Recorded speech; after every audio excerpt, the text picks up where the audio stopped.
من القرآن قد خصك الرحمن. کہا کیا گیا ہے ان آیات میں؟ بس تسبیح کرو اللہ کی جب کہ تم شام کرتے ہو اور جب صبح کرتے ہو. آسمانوں اور زمین میں اسی کے لیے حمد ہے. اور تسبیح کرو اس کی تیسرے پہر اور جب کہ تم پہ ظہر کا وقت آتا ہے. اس میں آپ دیکھیں کہ نمازوں کے اوقات آ گئے. ہر بدلتے وقت کے ساتھ اللہ کی تسبیح کرو. لیکن ہمارا کیا حال ہے؟ صبح کے وقت سو جاتے ہیں. حضرت عبداللہ بن عباس نے دن کے سونے خصوصاً چاشت کے وقت سونے کو ناپسند قرار دیا کہ جب سورج اندر باہر ہو تو نہیں سونا چاہیے. صبح کے وقت اپنے بیٹے کو خاص طور پر اس سے بچنے کی تاکید کرتے اور کہا کرتے تھے کہ دوپہر کے سوا دن کے کسی حصے میں سونا نہیں چاہیے. نبی صلی اللہ علیہ وسلم کبھی کبھی دن کو استراحت فرماتے جس کے لیے قیلولہ کا لفظ آیا ہے. لیکن قیلولہ دوپہر کا کھانا کھا کے لمبی نیند سونے کا نام نہیں. کھانا کھائیں یا نہ کھائیں تھوڑی دیر کے لیے ضرور آنکھیں بند کر کے آرام کریں کیونکہ وہ دن کے باقی حصے کو زیادہ بہتر کام کرنے کا سبب بنتا ہے. آپ نے کھانا کھا کر فوراً سونے سے منع کیا ہے کیونکہ یہ دل میں سختی پیدا کرتا ہے. اچھا ریسنٹلی مجھے کسی نے بتایا وہ یہ کہ اگر کھانا کھاتے ہی انسان سو جائے تو دل کی بیماری بھی پیدا ہوتی ہے.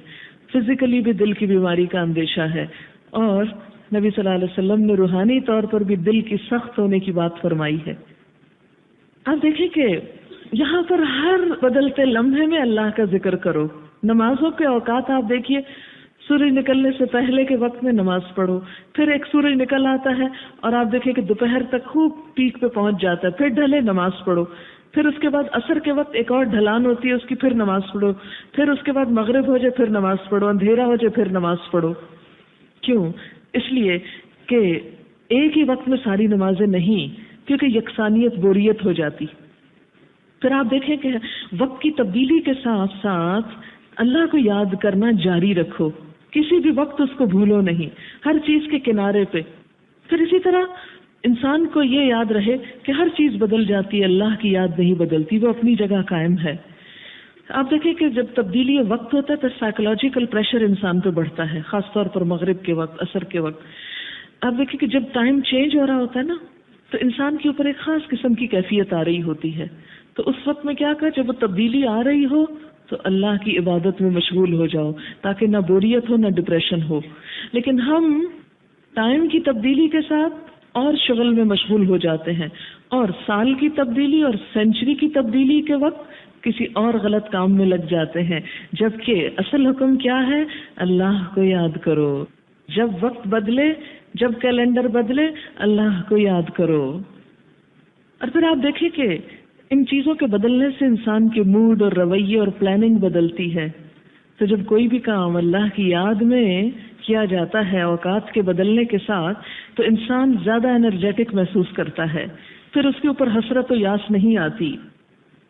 اور اسی طرح یہ کہ صبح کا سونا اس لیے بھی نقصان دہ ہے کہ جب سورج نکلتا ہے تو اس کی ایک مخصوص ریز ہوتی ہیں جب وہ زمین پہ پڑتی ہیں ہمارے جسم پہ پڑتی ہیں تو ہمارے جسم کے اندر کچھ ایسی چینجز آتی ہیں جو اس کو رسپونڈ کرتی ہیں اس وقت.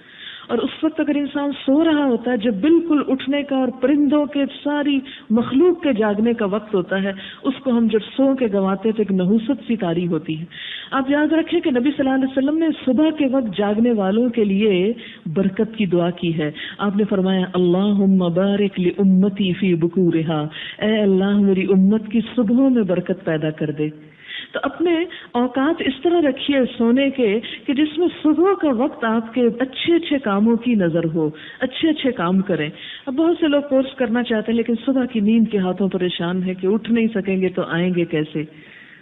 دیکھیں کہ قبر میں جا کے سونا ہی ہے نا، سوتے ہی رہنا اور کوئی کام نہیں رہے گا سوائے سونے کے. وہاں موت نیند کی بہن ہے تو نیند موت سے ملتی جلتی چیز ہے.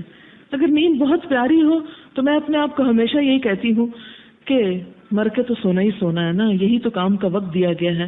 ابھی تو اٹھ سکتی ہوں اس وقت تو اٹھ بھی نہیں سکوں گی اس لیے چلو اٹھو کچھ کر لو. چھوڑو سونا کچھ کر لو کیونکہ یہ کرنے کا وقت ہے. یہ ختم ہو گیا تو کچھ نہ کر سکیں گے. اور پھر آپ دیکھیں کہ اگر اللہ کے لیے صرف 1 سال آپ نہ سوئیں اور دل کی نہ مانے تو کوئی بڑا نقصان نہیں. آپ دیکھیں گے کہ آپ کی صحت، آپ کی مصروفیت، آپ کا سب کچھ بدل جائے گا. اور زیادہ بہتر خوشی محسوس کریں گے. اب سو کے وقتی طور پہ نفس کی خواہش تو پوری ہو جاتی ہے، لیکن اس کے بعد جو ڈپریشن آتا ہے اور جو فکر اور غم آتے ہیں وہ انسان فیس نہیں کر سکتا، اس کے نتیجے میں کمزور سے کمزور ہوتا چلا جاتا ہے، اور پھر اس کا علاج ہم ٹرنکلائزرز میں ڈھونڈتے ہیں جو علاج نہیں ہے. فرمایا پس تسبیح کرو اللہ کی جب کہ تم شام کرتے ہو، جب تم صبح کرتے ہو. اس میں صبح شام کی جو دعائیں آپ کو دی گئی ان فولڈرز میں وہ بھی پڑھا کریں.